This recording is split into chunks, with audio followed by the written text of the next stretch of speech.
On est à un peu moins d'1 an du départ maintenant.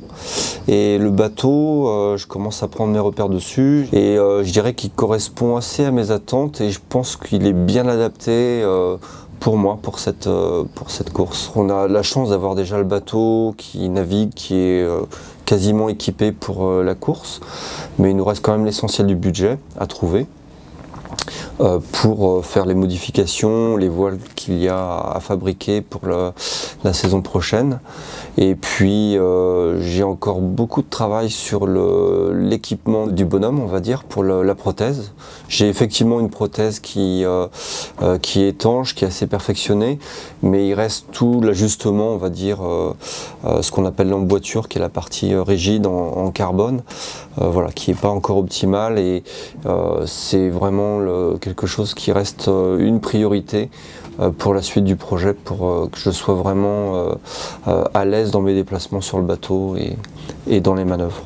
On a fait une bonne dizaine de sorties, essentiellement en équipage, et après j'ai fait 2 sorties en mode solo avec 2 personnes à bord qui n'intervenaient pas mais qui étaient là au cas où. Et j'ai fait une double traversée de la Manche qui était ma première navigation où je fonctionnais seul à bord et c'était plutôt encourageant pour la suite du projet parce que ça m'a permis de confirmer que c'était pas totalement fou comme projet et que voilà, j'allais pouvoir me débrouiller seul à bord avec la prothèse et sur ce type de bateau. Pour améliorer le bateau, il reste quelques petits détails au niveau de l'organisation, de l'accastillage, des manœuvres. Le plus gros travail, ça va être le confort du passager, c'est-à-dire améliorer l'habitacle ici en extérieur, qui pour l'instant est pas optimal.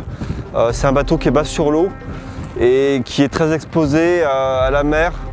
Donc c'est vraiment important que ce soit un petit peu plus confort pour la route du Rhum.